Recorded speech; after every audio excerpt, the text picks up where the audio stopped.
Welcome back to the PlayStation Livecast, live here from the PlayStation Exhibit Hall. I'm Meredith Molinari, here with Marcus Nilsson of Need for Speed Rivals. Now, right now, let's talk about a little bit about Need for Speed Rivals. I was a big fan of Hot Pursuit, and I know this one also includes a cop car, but it's a little bit different this time. Yeah, you could argue that it's actually quite a lot different from Hot Pursuit. Hot Pursuit was a very kind of bespoke, choose from a menu experience. Cop versus races, absolutely. Weapons, pursuit tech to take down your rivals. This time around, it's an open world, massive open world, lots to do. Play as either a cop or a racer, but the big difference from, I guess, Hot Pursuit in that regard is that they're very different. You play through racer in one way, and you play through cop in a totally different way.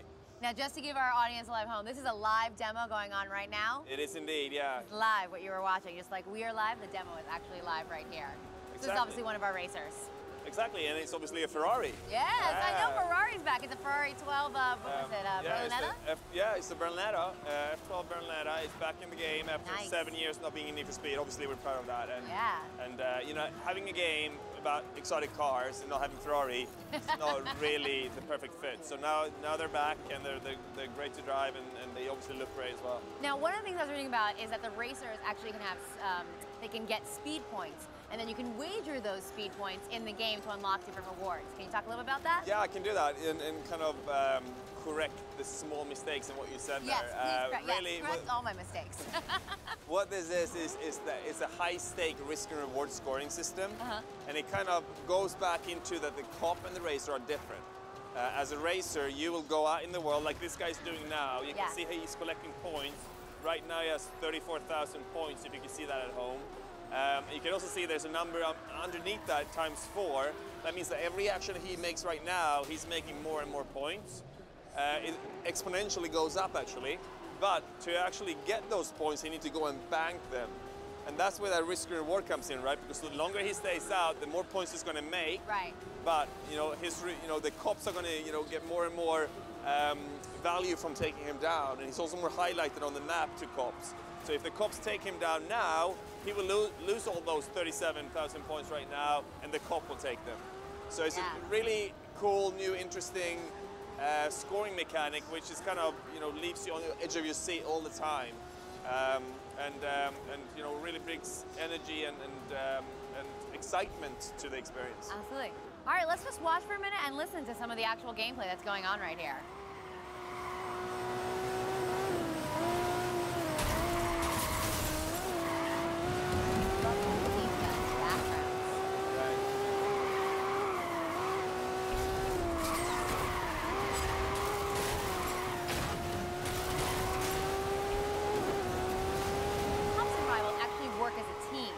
Is that correct? They can. Okay. They can work as a team. Actually, it's beneficial for them to work as a team. But you absolutely do not have to. The kind of absolute biggest feature of this game is something we call all drive. Right. Now this is how they socially connect, right? Yeah. Really what that is something quite brand new. Instead of having a single player experience, a co-op experience, and a multiplayer experience, we simply have one Need for Speed world, and you choose how to experience that. The way that works is that if you're playing the game, you're playing Rivals, and then I start playing Rivals and we're friends, that means that I'm going to be put into your world. So you can still be playing single player on your end, go through the progression. I'm playing single player, going through my progression. We do not need to see each other, even we want to, obviously. But then if it happens, and we happen to be on the same street or the same road, we go into either co-op or multiplayer experience seamlessly. There's no lobbies, no waiting. It just happens through player action, really. That's great. So you basically just kind of like keep an eye on your rear view. You never know when someone's going to come up behind you. Exactly. You need to keep out for your enemies and your friends. That's really great. Talk to me now. What about the aesthetic customization of the vehicles? Can the drivers actually, with their race cars or the cop cars, customize them? Yeah. In a game where we go.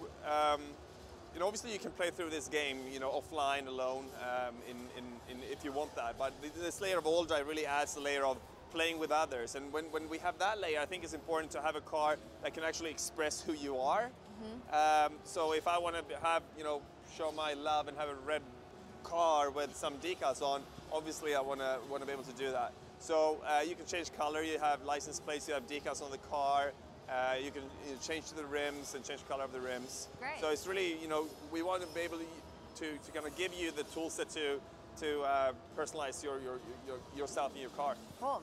Now we saw the little EMP come up before. You got shockwaves. Any other gadgets at their disposal? There will be a number of gadgets in this game, which will all kind of fit into the progression of the game. Okay. The EMP is one of them. They will be upgradable, as in charge up time, the actual damage they make, and it really creates that spice, in the racing world. We're thinking a lot of kind of the rock, paper, scissors mechanics of that. So what you do, I can kind of counter, but when I do something, you can counter that, and at the end of the day, someone's going to win, right? That's great.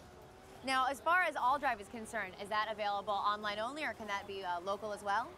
So All-Drive itself is not a game mode per se. It's just a way of playing. So if you're playing this game alone, you will be playing it with AI, obviously. Yes. And the way it's going to play out is that you start playing this game, you go through the kind of tutorial, and we're going to ask you, do you want to let other people into your game or not? And if you do you want that to only to be friends, or do you want to open it to everyone? Oh, great. So you kind of control who comes in and out of your racing absolutely. world. Absolutely. If you then, when you play, open up to friends, and we are friends, I can easily come into your world totally seamlessly.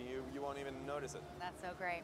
All right, well, release date, when can we get our hands on it? You can get the hands on the PS3 version of this on the 19th of November. Great. It's obviously also on PS4 at a later date. All right, awesome. Any other things besides the Ferrari F12s or the Berlinetta? Any other exotic cars that you want to tell us about? Well, they're 55 to 60 cars. Wow. They're all kind of hand-picked and exotic in their own ways. The thing that really kind of makes those cars stand out, though, I'd assume, is the way that we can build them and light them, and using use of the Frostbite 3 engine. It is what's propelling Battlefield 4 as well, right? It's a very, very capable engine. It is quite, with some margin, probably the best looking Need for Speed game we've ever made. And we're obviously very intrigued of taking it on to the next generation. All right, well, thanks so much. I can't wait to drive one. Thanks for joining us. All right, guys, up next, we're going to take a look at Puppeteer.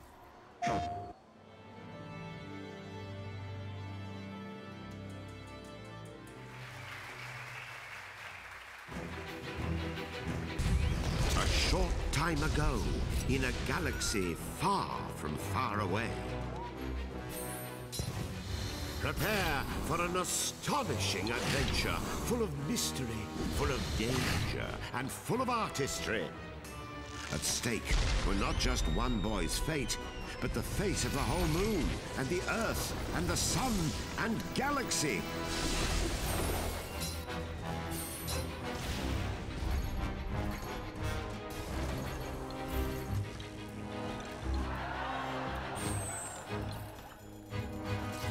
As the clash grew even clashier, the boy snipped, sliced, and sundered with the cold realization his life counted on it. The flimsy soul of a selfish boy had become the adamantine soul of a hero. Kutaro, may the forceps, scissors, be with you.